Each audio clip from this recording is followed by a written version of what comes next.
Learning objectives.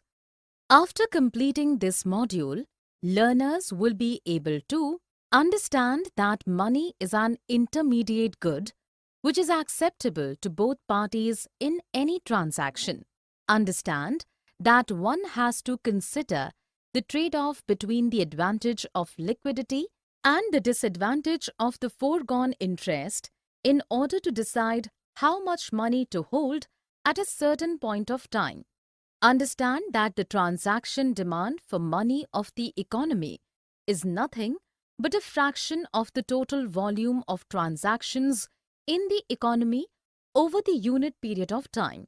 Learn that the number of times a unit of money changes hands during the unit period is called the velocity of circulation of money. Understand why the interest rate is usually thought of as an opportunity cost or the value of holding money balance.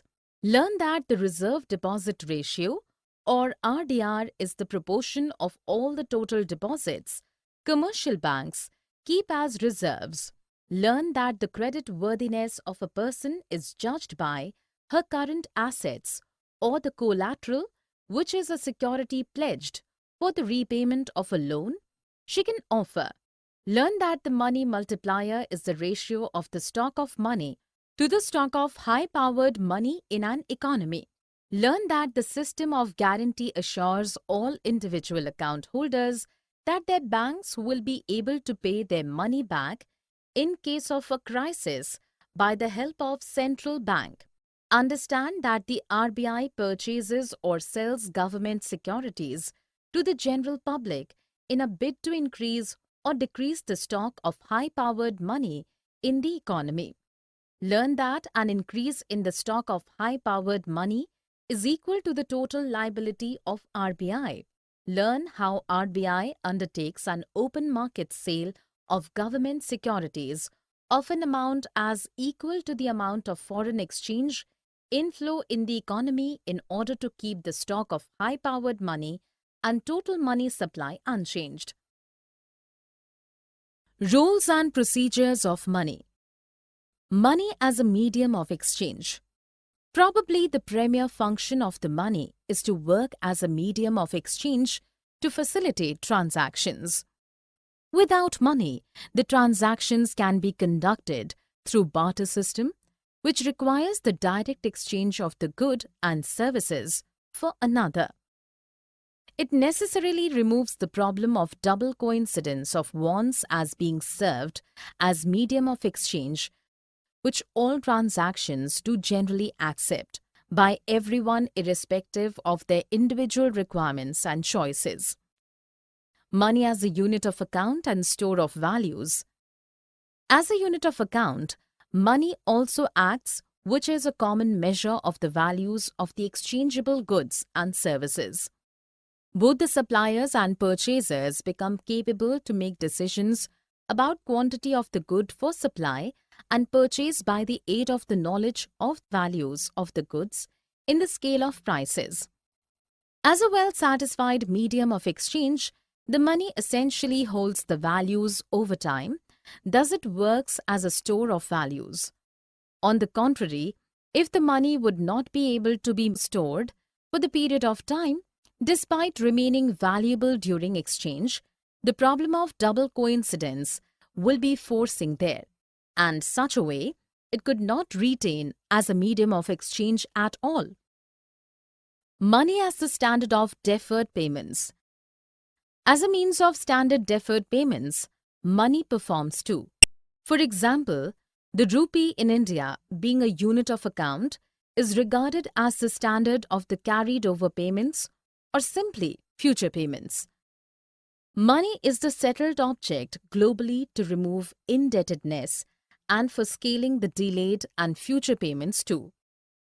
By the virtue of money, the loans and any type of future contracts have been made. The demand for money. Definition of liquid assets, which can be owned and be exchanged into cash with ease, is called an asset. In the case of property, we need to sell it in order to get cash value as equivalent with the market rate. Regarding real estates, if it is sold in premature time, loss can be incurred. On the contrary, for funds, we have them in bank accounts which are invested in CDs, and thus it can be converted into cash without any complexity. These are called liquid assets. Transaction motive of holding money. We need the money only for the simple reason as it can bring the necessary goods and services for us. Between the expenditure and the receipt of wages or salaries or incomes, a difference exists. The income acts as a primary cause for the demand of money in transaction. This is affected by the factors of various levels of business activity and the type of receiving the income as well. Speculative motive of holding money. The investor or trader used to hold the cash in order to gain the best investment opportunity at the time when it arises in future. Eventually, an investor always wants to conserve a decent amount of liquidity in his or her portfolio. By discussing the speculative mode, we can show those people who tend to hold their wealth in the form of bonds or cash balances. The anticipation of the changes of the interest rates of capital value of assets like bonds basically drive the people to hold their bonds or cash balances for future actions.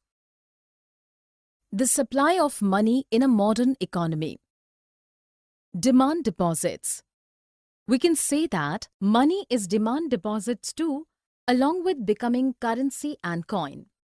These are used to check the accounts as held in several depository institutions. However, they are the commercial banks in general. It has become too complex in modern economy while we indulge to measure the money in actual mode, because there are numerous varieties of financial assets being present in the economical transactions which perform as money in several forms. Fiat money and legal tenders.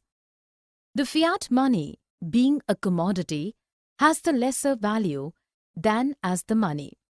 For an example, if the money is made of solid gold, it will not be fiat money.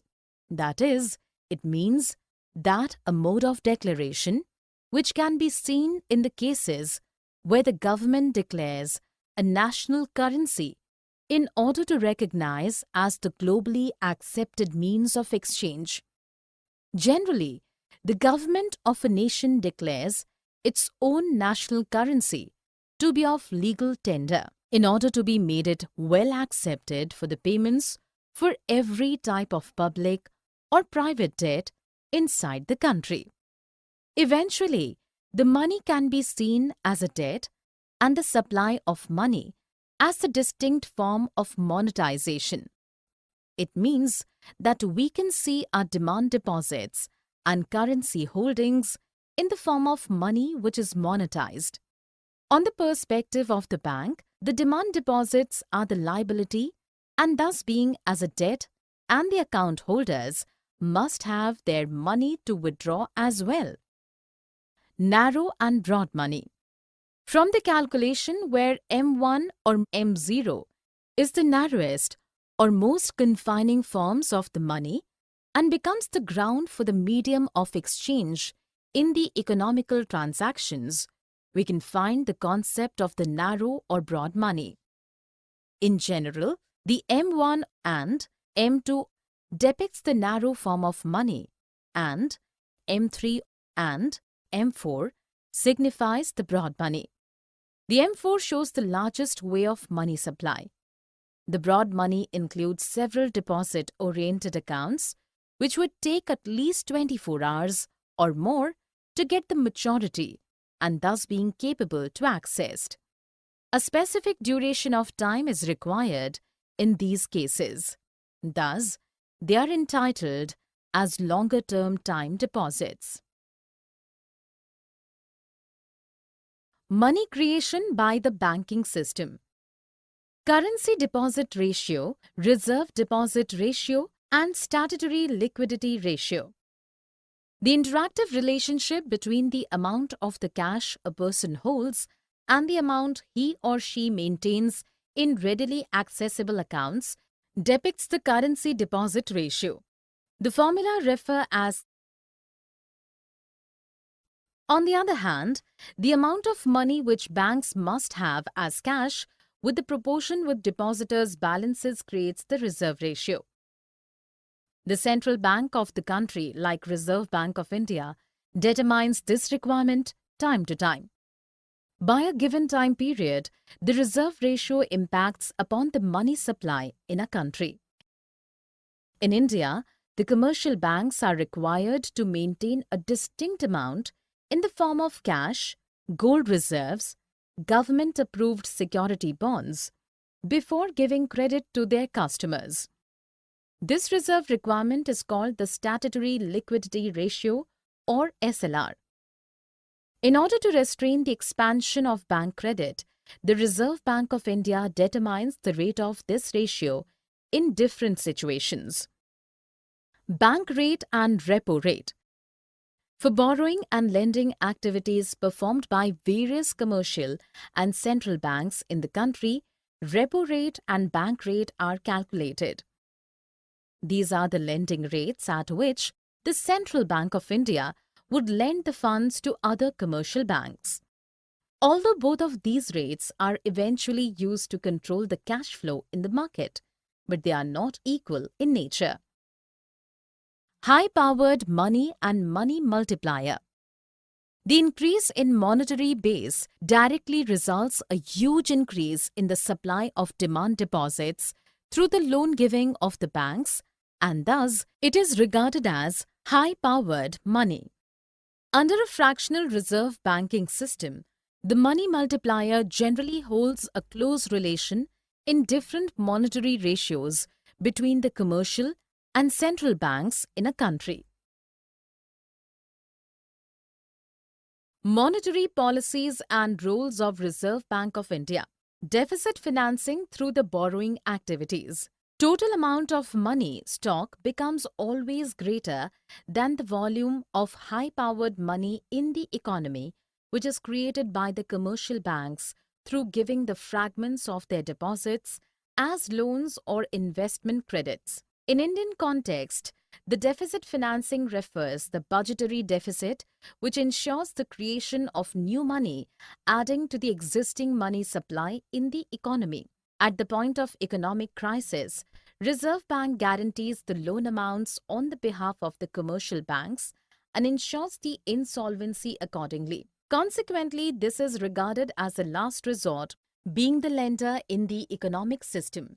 When government needs to print money in case of budget deficit, at that time, the treasury bills and government securities and bonds are usually kept by RBI, and then it issues the currency in return.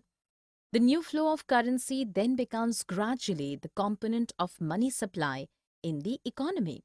Open market operations and varying reserve requirements. In order to reduce the supply of high-powered money and its monetary base, RBI can introduce an open market sale of various government securities of its own holding in the reverse order. The varying values of cash reserve ratio and statutory liquidity ratio tend to change in the values of reserve deposit ratio, which alters the volume of money supply in the economy. On the other hand, bank rate policy and sterilization by RBI. The changes in bank rates drive the changes in the decision of the commercial banks in case of borrowing from RBI, which in turn, the greater or smaller portion of their resources they give out as loans to the borrowers or investors. It is one of the prime objectives of RBI to disinfect the economy against the untoward external blows, which is called sterilization. Summary. Let us summarize what we have learned. In a modern economy, people hold money broadly from two motives, like transaction motive and speculative motive. The money acts as the unit of account and the storage of values beside performing as the medium of exchange. Supply of money consists of currency notes and coins, demand and time deposits held by commercial banks, which is classified as narrow and broad money according to decreasing order of liquidity. The transaction demand for money of the economy is nothing but a fraction of the total volume of transactions in the economy over the unit period. Under competitive assets market condition, the price of a bond must always be equal to its present value in equilibrium. The number of times a unit of money changes hands during the unit period is called the velocity of circulation of money. The interest rate is usually considered as an opportunity cost or the value of holding money balance. The currency deposit ratio or CDR is the ratio of money held by the public in currency to that they hold in bank deposits. The total demand for money in an economy is composed of transaction demand and speculative demand. A high bank rate makes the borrowing of money from Reserve Bank of India costly and consequently encourages the commercial banks to maintain a healthy reserve deposit ratio (RDR). The reserve deposit ratio (RDR) is the proportion of the total deposit commercial banks keep as reserves. The credit worthiness of a person is judged by her current assets or the collateral, which is a security pledged for the repayment of a loan she can offer. The Reserve Bank of India acquires debt bonds or securities as issued by the government and pays the government by issuing currency in return. The money multiplier is the ratio of the stock of money to the stock of high-powered money in an economy. The system of guarantee assures all individual account holders that their banks will be able to pay their money back in case of a crisis by the help of the central bank. The RBI, as the Central Bank of India, purchases or sells government securities to the public in a bid to increase or decrease the stock of high-powered money in the economy. An increase in the stock of high-powered money is equal to the total liability of RBI.